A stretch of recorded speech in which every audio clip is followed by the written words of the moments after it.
Hello, everyone. Welcome to the show. I'm Martin Willis, your host. And tonight we have our guest is Carlo Petrick. Carlo Petrick is one of these people I've worked with out in Phoenix at the UFO Congress for many years. I helped behind the scenes with all the computer equipment, and everything melts down. Carlo's the guy who's very calm and says, this is what we do. And he always knows how to fix things. He had an interest in UFOs for a long time. But one thing Carlo Petrick did not get right is that the show is not Central Time, it's EST, Eastern Time. So he's running about 15 minutes late. I just called him. He's in traffic.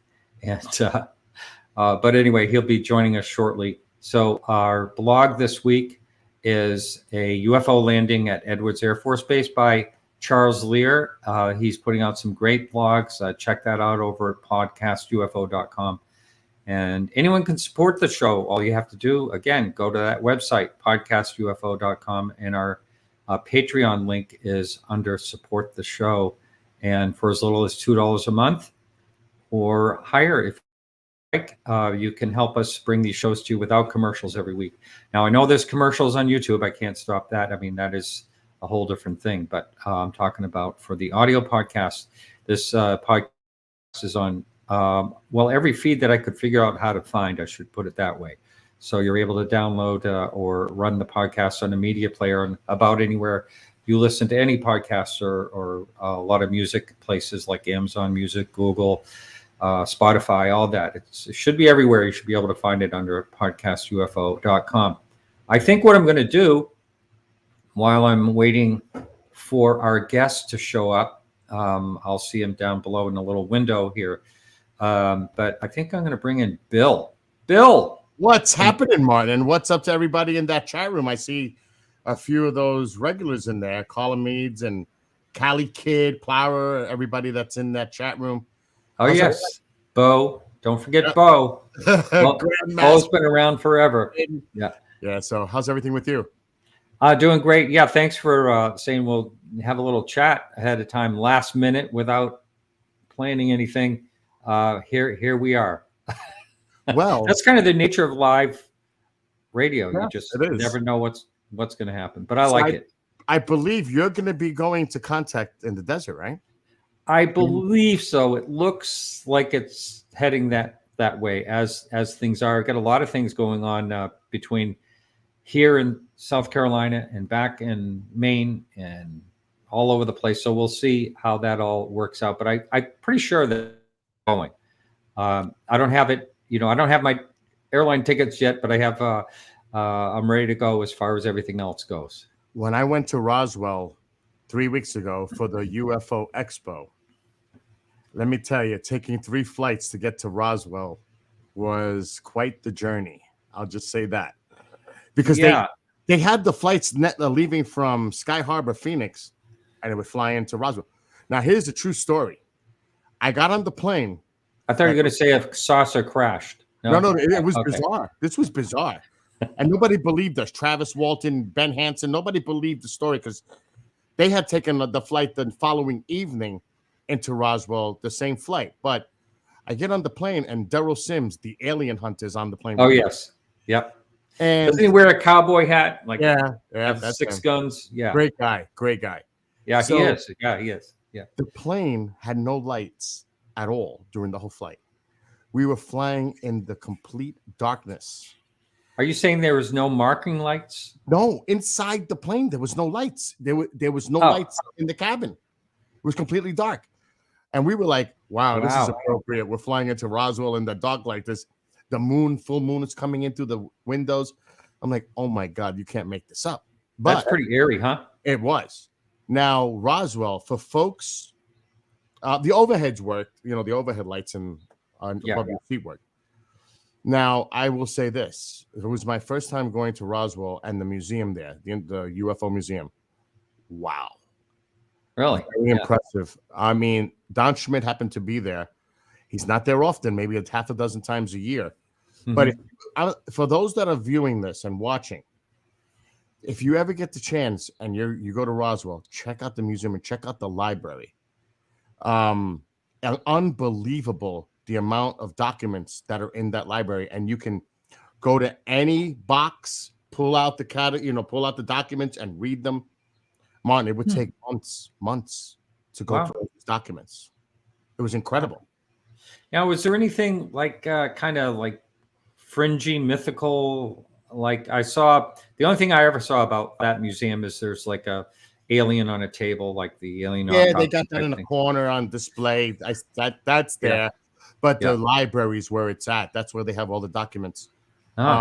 It was absolutely amazing. So you're going to contact. I've got the Pine Bush UFO fair going on here at the same time. Contact is going. Oh, on. That's right. Same weekend, right? Yeah, and that kind of stinks because you usually come to Pine Bush and we all hang out. Oh, that's right. Yeah. So because everybody seems to be going to Contact. For those that are viewing and listening, the Pine Bush Fair has 3 speakers. Because we keep it small, you know that. Yeah. Travis Walton, Kathleen Martin, and Tom Reed will be speaking at Pine Bush June 3rd. Then we got to go back to Roswell for the main event. That's June 30th, July 1st and 2nd. And that's going to be focused on the Roswell incident. That's going to be pretty much what's going on there. That's actually the title of the event, the Roswell incident. So we're going to be busy. I guess, huh? Now, is that when you say we? Do you mean like KGRA? Yeah. Yeah, I see. Yeah. Well, that'll be a lot of fun. Yeah. I mean, do you get people sit down? I mean, sit down with you and talk and record? Yeah, we did quite a bit when we were in Roswell. Actually, 2 experiences sat down with us as well.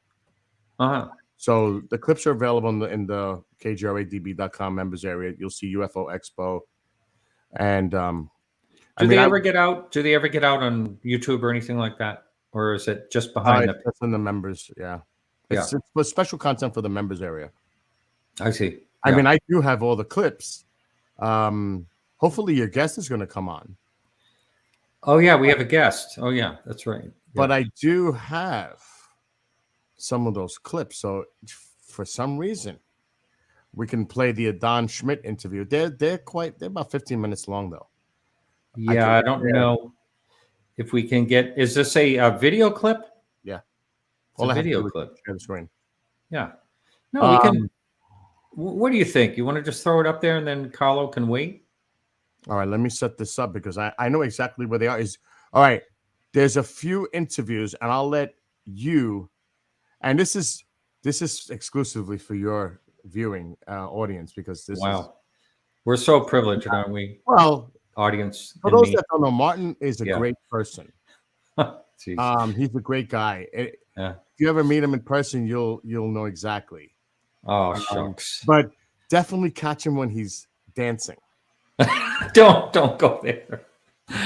Oh, I know how to cut the rug. That's all there is to it. You did great. Let's see if I can pull up. What did you say? I get to choose something? Choose. Well, let me see. First of all, yeah. Bill has to find on his crazy computer where these clips are, or I could just share the screen off the website. That just might be easier for me to find. Wow. It'll take me a second, That's but good idea, Stephen. What's going on? Oh no, Stephen said you should have Martin Bronze. Yeah. Yes, and this question here. Yes, I am doing Shag Harbor. I'm really looking forward to it.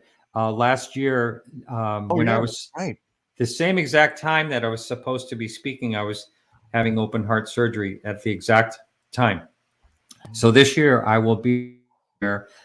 It's already lined up. I'm excited to go. That's, I believe, October 3rd, or I can't remember, October 2nd or 3rd up in Shag Harbor, Nova Scotia. I'm going to be speaking. I am ready. We're going to go. You have a choice of, so Katie Page, host of MUFON What's Up, did the interviews. So we have, you could choose Melissa Tittle. She did that film Code 12, I believe the name of it is. Oh, wait. I would like Travis. Geez, I wish we could do a survey. We just don't. By the time we get done the survey, we don't know if we over. Be here. So I mean, okay, all right. So we got. Let's do Travis. I haven't talked to Travis in a while. Okay. How long is that one? 12 minutes. 12 minutes, perfect. Let's go with it. Okay, hold on. Let me set it up. So, Travis. Okay, let me full screen it and share screen. So this is Travis Walton being interviewed during the UFO Expo a few weeks ago in Roswell, New Mexico. Okay, Cool. Let's bring it on. And here we go. And I am now going to mute. I hear that perhaps you have something new in the works. Yeah, we're working on a remake, but this is really early to even be talking about it. It's just it's a long process, Right. and But hey, we could do a little teaser, right? well, it starts with a rewrite of the script. So your abduction, 1975. Yeah. Favorite decade for me for personal reasons as well. I had my experiences in the mid to late 70s as well. So I love just researching that decade. Do you think after all this time, there's still new evidence to be found, things to still learn and discover? Well, I think the position of the media and the government is a little bit more lenient towards let's move away from ridicule and make some serious comments here. Right. I mean, you know, I want to thank you personally and for all our listeners out there too. You really had to forge sometimes very painfully challenges throughout the years to stand up. I mean, Yeah. you know, to the naysayers or the debunkers or, you know, the Phil classes in the world, right?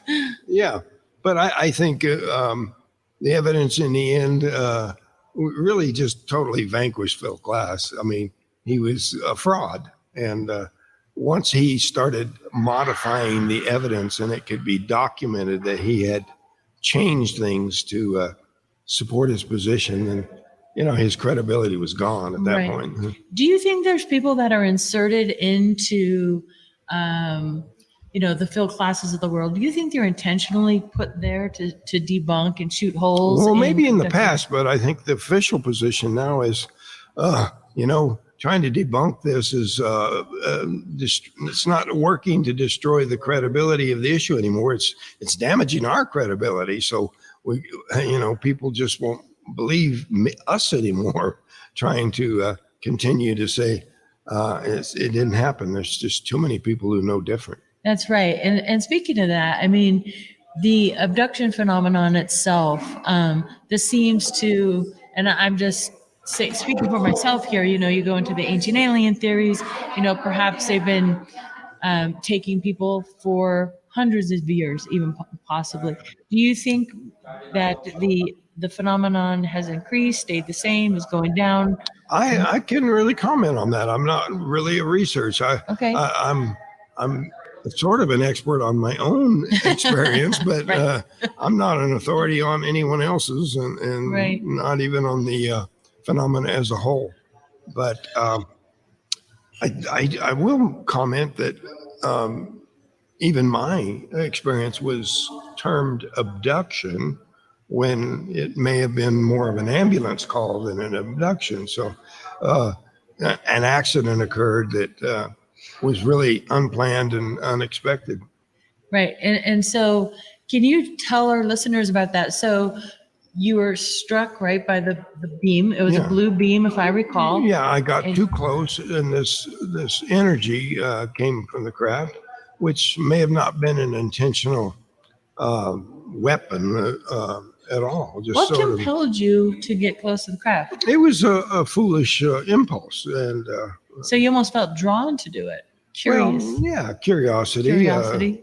And everybody was saying, no, trying Yeah, to get you which- back.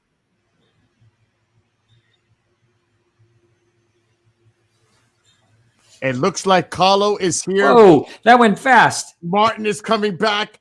Carlo is here. I I apologize. see that. Yeah. That are Hey, very- what? Let me, before I bring him in, what was going on in the background? Were there people like being that place was was this at the concert? I mean, the conference. that was the Roswell Convention Center, and there was all kinds of things going on. We had our own little section where we had our things set up, but I promise that in the future we will play that clip. Maybe we'll do a show based on some of the stuff that went on with these interviews. So I just Now, want did to. you cut that? Did you cut that interview short just I now? did. Yeah, I did because your guest is here standing by. Ah, yeah, I should have. Yeah. All right. All right. Sounds good. All right, Bill. Hey, I appreciate it. You're welcome. And Have a I'll great show say and good have a night to you. And thanks for great night, filling in. everybody. All Yeah. right. See ya. All right. Bye. Whoops. We both pushed the same thing. Hey, Carlo, how you doing? I'm doing great. How are you? Good. I was you missed it in the beginning, but I said, here's a guy that holds together everything, and yet he came on at the wrong time, but you're here. That's all that matters. Yeah. I got my time zones confused. Yeah, yeah. Well, I'm glad you're here. For some reason, were you ever in Florida at one point? Am I confusing?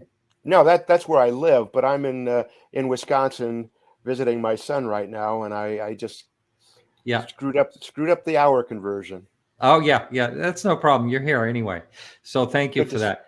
Good to see you, Martin. Yeah, good to see you. I always really like working with you, because even when I'm having a meltdown behind the scenes and the computers, what is that program called that we use? We use a TriCaster. The TriCaster. When I'm screwing up on the TriCaster, you're always very calm. Just don't do that again. and we always seem to pull it off. Well, the show must go on. That's right. That's right. And setting it up and breaking it down. Oh man, people have no idea what it's like to put on a conference and what there is behind the scenes. It's a huge endeavor to put one of those on. Yeah, the monumental, like days work with many, many people. Days plural. I'm saying, to put it all together. A lot of planning going into it in advance as well. Yeah. Yeah, but always fun, and it's amazing when you get done and like, we did it, that type of thing. It's a lot of fun. But anyway, you've had an interest, some of the things I read through what you sent me, and some of the things you have sent me are things that I've pondered a lot, and so you and I have pondered a lot of the same things over the years, and so I titled it basically, versus belief versus science, that type of thing, as far as our discussion. And because I know it is really hard, it's such a hard thing to get real evidence on. I think we have enough evidence, but we don't have like a craft. We have radar, photos, eyewitnesses, blah blah blah, and but we don't have there are some people that say, and even people higher up said, that there's perhaps crashed, debris somewhere. I'm not so sure. I had a guest on a little while ago that found things in a snowbank after craft was hovering.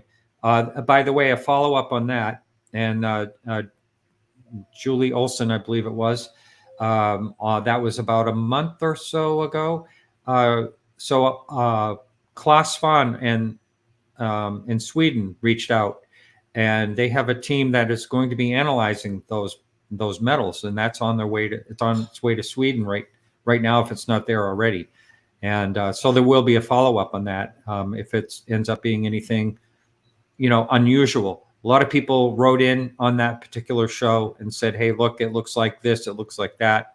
It does look, it's very uniform, looks like it could be a piece of an exhaust pipe or something, that type of thing. But we'll see when it's analyzed. And, it's very well could be, an Earth-made object somehow. But the way it showed up and everything is pretty curious. It's interesting. Mm-hmm. So Carlo, more or less, when you've thought about this, do you have a book coming out, did you say? Not coming out. I'm in the process of putting together the outline for it, and hopefully getting a chance to write it in the next 6 months to a year. And let's kind of go into what that's going to be about. Well, it's the tentative title is UFOs and a Matter of Faith, which examines the whole phenomena based on a belief system. Why do people believe in UFOs? And I think that's the wrong question. It's not a matter of belief. It's not a matter of faith, which implies that you believe in something without without physical evidence. That belief in a UFO is almost an existential thing. What I'm trying to get to is, why do people believe without having the evidence to support their belief system? I hear so many people say it's a given that there are UFOs, that there are extraterrestrials, that we have crashed discs somewhere in Ohio or at Area 51. But where's the evidence? People believe because they want to believe. People are interested in this field because they're interested in UFOs, and they have a belief system, many of them anyway, about UFOs.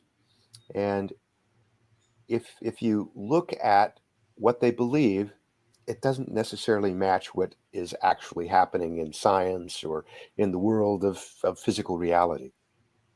And so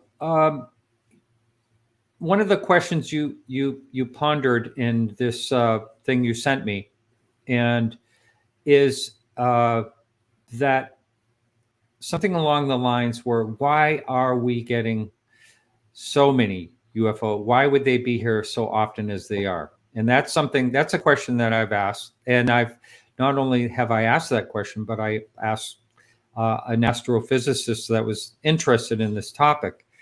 And I said, why would we be so special? What is so special about us? If there's life all over, the universe, why would we be visited? What would make us special? And he said, oh, we are special. He said he thinks, he was thinking that we are special because we're absolutely teeming with life. And, perhaps not all planets are teeming with life the way we are, in every inch of the planet just about is teeming with some type of life. I believe that was along the lines of what he came back with, and perhaps that's not so common. So perhaps that's true. There are people who say that the universe is teeming with life, and then there are other people who say life is very rare, and that to find life is something that's very unique. The whole question I have is, what makes the Earth so important that if you believe what people are telling us, that we are being visited by multiple entities, different extraterrestrials from different parts of the galaxy, repeatedly on a daily basis, that's been going on for hundreds, if not thousands of years. What kind of things are here on Earth that would require such intense research for such an ongoing time? Okay, here's a question right off the bat here. Why should I disbelieve my personal observation experience? Please don't go right to it's all in my mind. And I personally have had a UFO sighting that I couldn't explain, Mm-hmm. and right over my head, and I don't know what it was. I can't say for sure it was extraterrestrial, but it sure acted like nothing that I imagined that we had. It was a perfectly shaped disc and was right over my head. So anyway, how would you answer, Christopher? Well, I'd answer by saying, believe your personal observation and experience, but don't jump to conclusions about what it is. Like you said, I've had experiences. I've stood outside the Aquarius Hotel in Laughlin, Nevada, at multiple UFO conferences. I've looked up into the sky. I've seen things that I can't explain. But just because I can't explain what they are doesn't mean they're extraterrestrial, doesn't mean that they're UFOs. It just means they're unexplained. We don't have enough evidence to tell us what they are. Now, when you start seeing something you can't explain and it acts in a way that is unexplainable, then you start having to figure out what it is that's going on. But to immediately jump to the conclusion that that's an extraterrestrial craft or a UFO or some secret military project is just disregarding most of what you see. And that is a light in the sky, something that's anomalous, something that's acting in a way you can't explain. Hmm. Hmm. So you yourself, you have had experiences yourself that you've actually seen something, Yes. basically. And how many occasions would about? Uh, 2 or 3 occasions. Um, Hmm. and I've talked to people, and I've described what I've seen. I'm friends with Mark D'Antonio, who works Yep. with MUFON and does a lot of photo analysis, things like that. And I told him I saw this object that just started getting closer and closer to me and growing brighter and brighter. And then all of a sudden it blinked out. And he Hmm. said, you probably saw a satellite that was just reflecting the sun at the right angle. And when it got out of the angle of the sun, that's when it blinked out. Well, I could agree with that. I've seen a lot of satellites Hmm. from sitting in the hot tub for hours on end. But and he's right about the sun. You see it as soon as the Earth gets in the way of the shadow of the Earth, Right. it goes away. But I've never seen one that I thought was coming at me, like Hmm. you're saying. So I don't know if that would be, the explanation for that particular situation. It was an explanation. It made sense to me, and explained what I saw. Now, I had another a sighting where I was in northern Wisconsin, and I saw a light in the sky that was moving in uh, a straight line across the sky. All of a sudden, it stopped and started going backwards. Hmm. That I can't explain. Yeah, yeah, yeah. So that is interesting. But I do get where you're. I'm careful to say that I don't know. I've never said I know what these. I've always been careful since I started the show 11 years ago that I never say that I know any more than anyone else or that I know what these things are. But I say the possibilities. I will go into the Right. possibilities, and that's what makes this topic really fascinating to me. There are so many cases that can't be denied, but it doesn't mean that we have our hands on anything for sure. Right. Like you have been there and listened to all these different people speak. For just one example of this, you've heard people from the Ariel school incident. You've heard people from all these amazing cases that Alejandro Rojas and Karen has put together over the years. So you've heard all these people. Well, you going way back, weren't you going back with the International UFO Congress? Long time, right? That's right. Back to the mid '90s. So you've heard about everyone there is on the circuit, and then some more. I probably have. I haven't counted, but I'm guessing it's well over 1,000 presentations that I've seen over the years. Yeah, yeah. And I guess I have to ask you this: of all the ones that you've listened to and heard, what do you find the most compelling of them all? Uh, that's a very difficult question for me to answer, and I've tried to answer that, but I can't say who or what the most compelling presentation is I've ever seen. I'll tell you, the guest that was being interviewed prior to me coming on, Travis Walton. I've known Travis for over 20 years, and he has a very, very compelling story, and he Hmm. tells it every time I see him at a convention or at a conference. He tells the same story. He has consistency. He doesn't make up more interesting things. He doesn't get abducted again and again. So Yeah. there's something about Travis's story that is very compelling to me. Right. Is he telling And I the agree with you. Yeah. is he telling the truth? He believes he is. There's no physical evidence to support his claims. It's, do I believe Travis Walton? And yeah, I believe him. Hmm. I do too. I've sat across from him and had many conversations over the years, and I don't doubt him at all. And there has been some detractors, and a lot of times he's like gone away from this whole topic because he's had it. He's got the burnout, and Right. he's tired of people harassing him and saying there was nothing going on. And I heard him mention in that interview Phil Klass, and that was another guy that. I don't know if it's really I don't know if there's really evidence out there, but supposedly he had offered $10,000 for was it Steve? I can't remember who it was, to say that it was a hoax.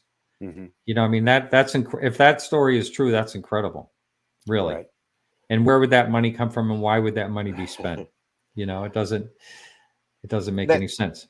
That's one of the things that bothers me about this phenomena is there's so much backfighting and backstabbing and people telling stories about other people, and you don't know what to believe or who to believe in a lot of cases.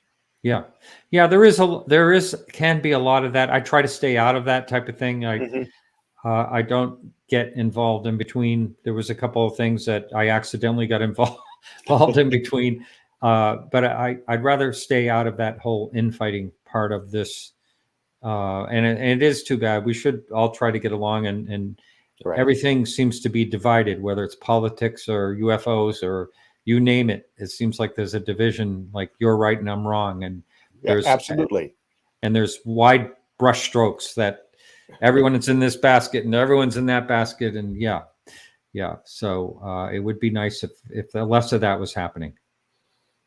And someone is asking a question that I get in trouble with every time I answer that. So I'll let you. What do you think about Bob Lazar? Well, so, I've had the opportunity to meet Bob Lazar, listen to several presentations that he's done. He's a very nice man. He's very sincere. George Knapp has done a great job of researching Bob's background. Stanton Friedman, on the other hand, doesn't think much of him. I reserve my judgment on Bob Lazar. There's a lot of backstory that doesn't quite add up. He doesn't have the paperwork. He doesn't have the necessary proof. But Bob Lazar is one of those people who came to the UFO Congress several years ago. He had been absent from the field for quite a while, and actually it took a large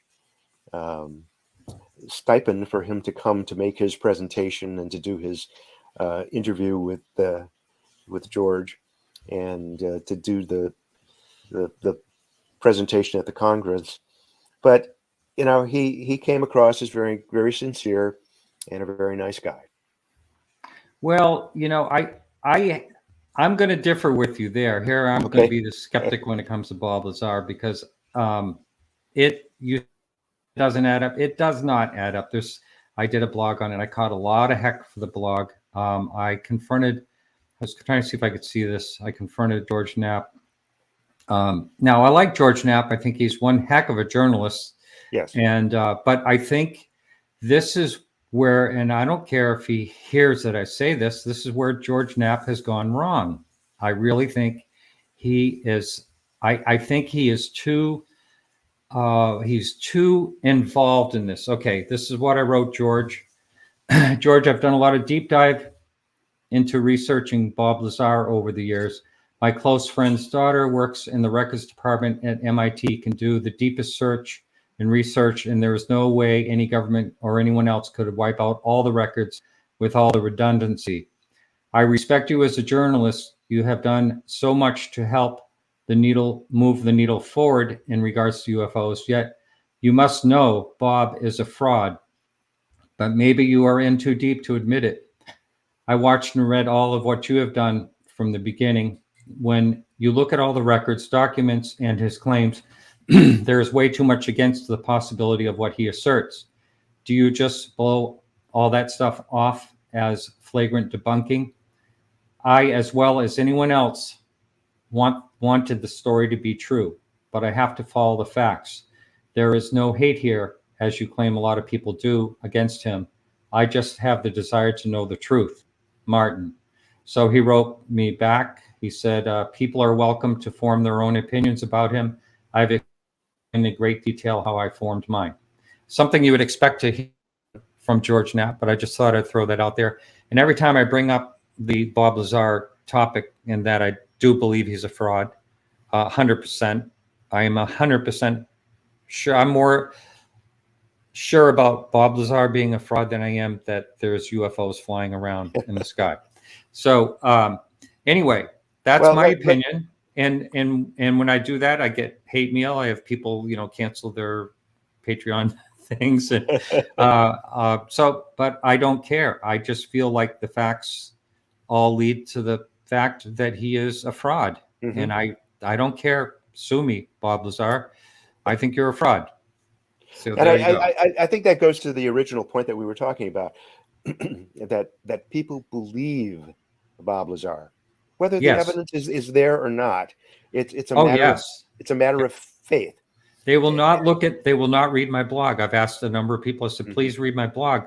I have it all laid out. I have PDFs. I have all kinds of things laid out. You can go through it and make up your own mind, and they will not read it. They've already made up their minds that he is 100% real. And, he was working on the sports model and, all that at Area 51. And, he had the highest clearance possible within 2 weeks, and, all that type of stuff. But they want to believe. And there's no way to check it.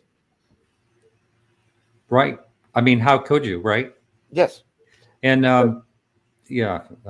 but anyway, that blog, I'll put that blog link in the show notes if anyone cares to read it. But you can save your hate mail, please.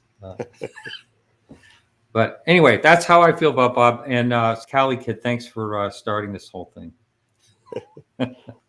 But and I'd like to add that, like I've said, I've seen over 1,000 of these presentations, and the more I see, the less convinced I am of a lot of the things that these people are saying, because so many contradict each other.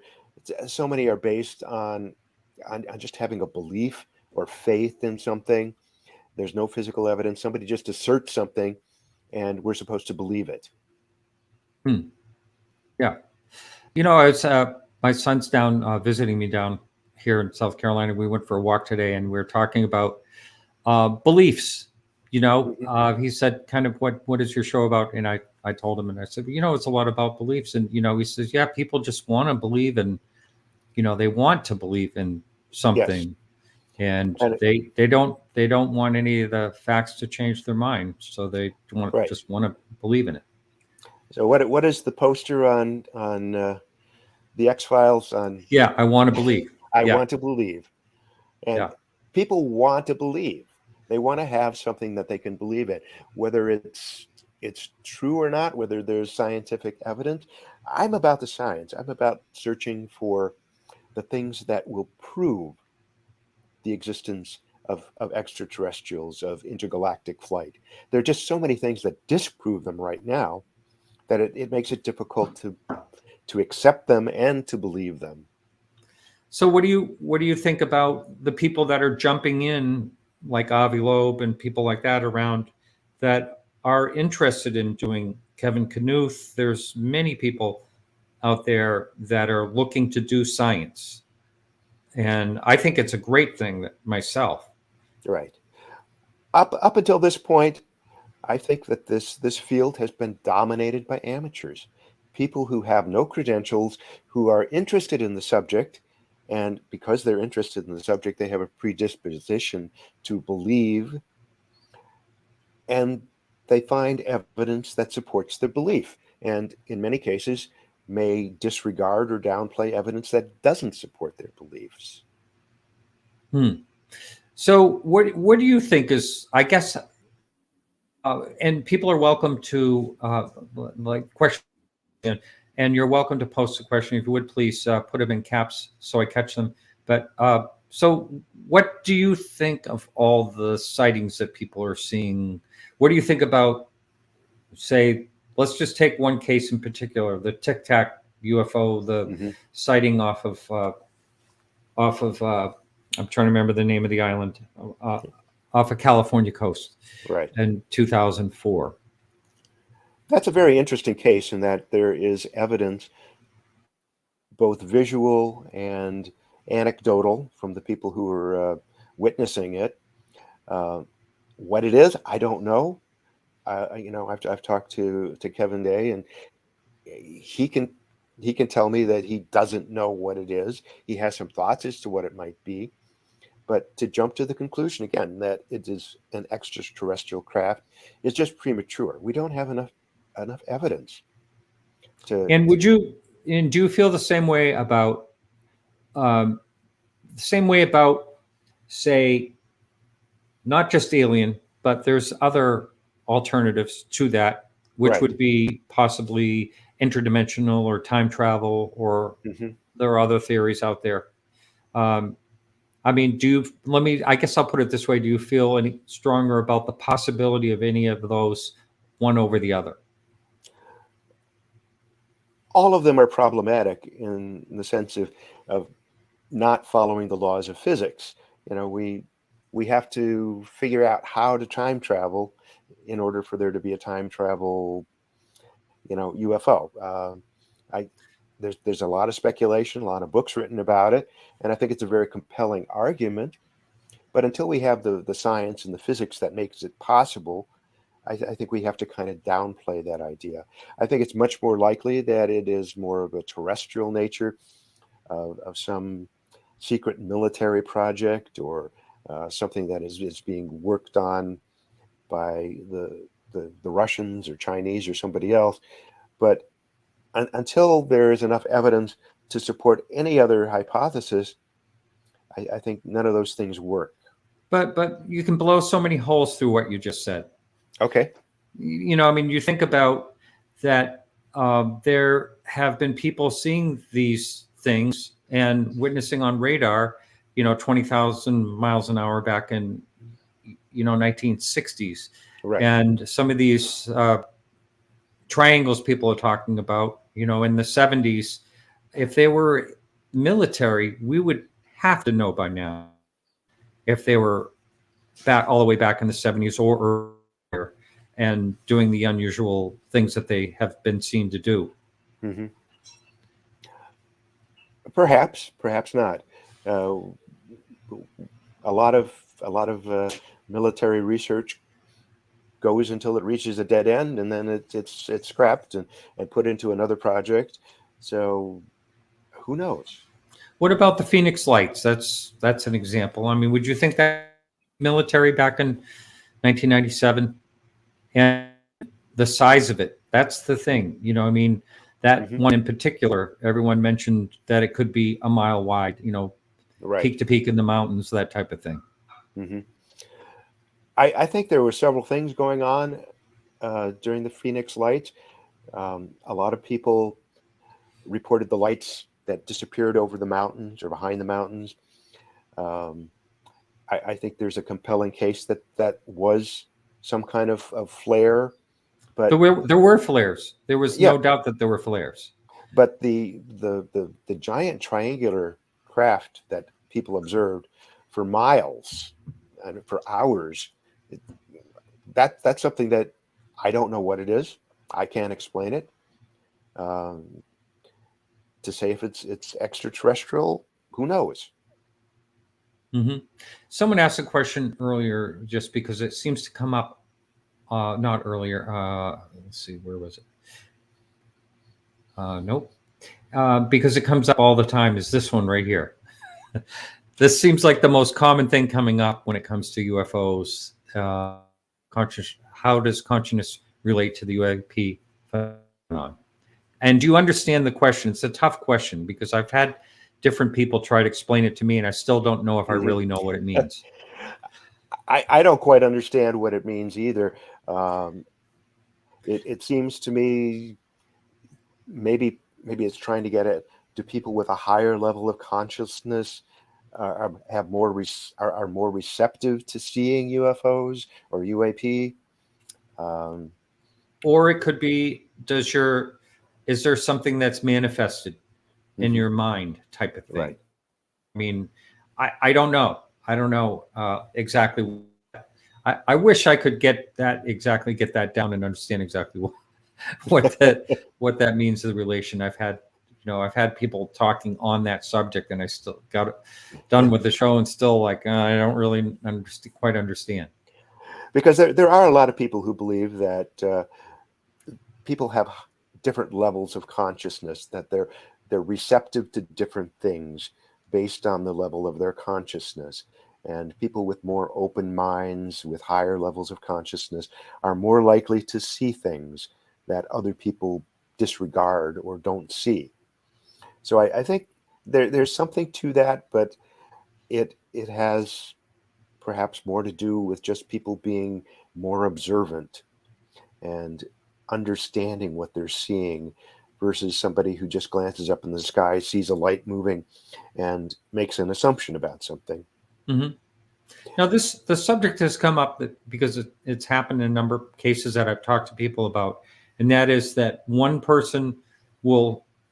two people will be standing side by side, and one person will see one thing and another person will see another. I think that's pretty fascinating myself. Right. And it's not uncommon. No, not at all. And let me give you an example.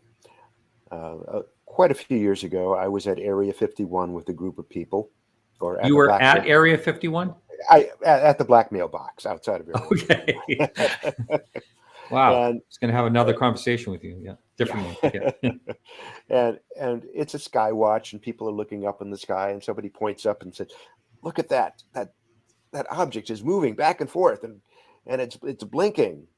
And I look up in the sky and I said, "What object are you looking at?" And I have an amateur interest in astronomy, and I'm able to kind of identify planets and things like that. And you mean that star up there? Mm. And they say, yeah, that, and it's changing colors, it's moving, and I'm looking at it, and it's twinkling like a star.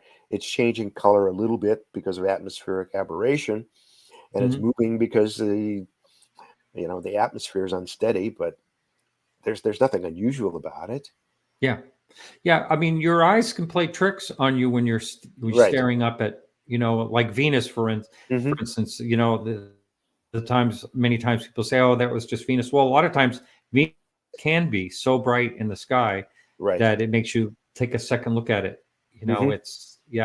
But not to say that these things are not seen. Different things aren't seen all over, because they are, and who knows. Right. And I wonder a lot of times how much of this that people see is because they want to see it. We're at the black mailbox. Something's got to happen here. I think if you psych yourself up like you're going to see something, then you're much more susceptible to see something that's, if you happened like me, just had no thought, or like many people had no thought in their mind about anything, and all of a sudden something goes over you, whole different thing. But if you're out there, I mean, there's a funny story about a CE5 watch, when everybody was thinking they just thought they were seeing things that weren't there, Right. So, that's one of the things that we see a lot at the UFO conferences. These pictures where nobody saw anything when the picture was taken, but all of a sudden there's an object in the sky behind somebody, and in most cases it's just like a bird or something that it just happens to be flying across the frame, and the shutter opens at exactly the right time and freezes that image in the background. But a lot of people look and say, "Oh, look, I didn't see that. It's an apparition. It's an orb. It's something that wasn't there, that nobody can see, but we captured it on film." So that happens all the time. It can even be an insect, Yes. So I got to tell you a funny story. I was on my way one year I drove all the way from Maine to Phoenix and I'll never do that again. I caught the flu at the conference and had to come back while I had the flu. That was terrible. But anyway, I'm on the way there, and I'm going by this mesa, something really cool, and I snap, a picture with my phone and all that. And so then later on, I'm looking at the pictures, and I go, "Oh my God, I caught a disc. I caught a UFO. I can't believe I didn't even see it when I took the picture." So Mark D'Antonio happened to be in the room when I saw this picture. I said, hey Mark, come here, come look at this." And he's looking at it and he goes, that looks like you might have, you know how Mark is, that looks like you might have something on your window in your car, on your outside of your window. So I went out to my car, and sure enough, there was a piece of grass, a little piece of grass Right. that was stuck to the window at the right angle. And it just looked like a perfect disc when you're looking out the window. It's a riot. And some of the famous UFO pictures from the 50s and 60s are reflections. Yes, there's one that the New York Times used, and I contacted them. I contacted Leslie Kane. I said, Leslie, that is lights in a diner reflecting on the window. That famous picture of the depot in Massachusetts. Yep. I said, that is a reflection. You want to tell the New York Times to remove that picture right away. So I don't know if they ever did, but yes. So I like, there are so many, that my attitude about UFOs is there are so many really interesting sightings. We don't need the extras. Right. You know, to know what these things are. And, you know, you talk about science, it's such a hard thing to study with science, really. It's not a repeatable. It's something, and many times before 2017, when I used to talk to people in science about why aren't you studying UFOs? Why aren't UFOs in the mainstream in any way? And it's all about funding, and it's all about a goal. There's no end goal when it comes to UFOs, really. Right. You know, you're not going to solve something easily. That's not repeatable. That's true. Most of the UFO evidence that we see is anecdotal. It's one person seeing something without any physical proof or evidence of it, and you know we have to believe what this person is telling us based on, is this a reliable person? Is the observation explainable any other way? Carlo, I just realized we're already at the end of the show, so it made a real short show for you, but thank you so much. That's all right. That's all right. It was a real pleasure. And let me know when your book comes out. I'll have you back. All right. Sounds great. All right. You take care. Take care. All right. Thank you. Bye. Next week, we have Brandon Fugel, and then we have Graham Rendell coming on. It's a 2-hour show next week, starting early at 6:00 Eastern. So we'll see you next week. And thank you, everyone. Remember to keep your eyes to the sky.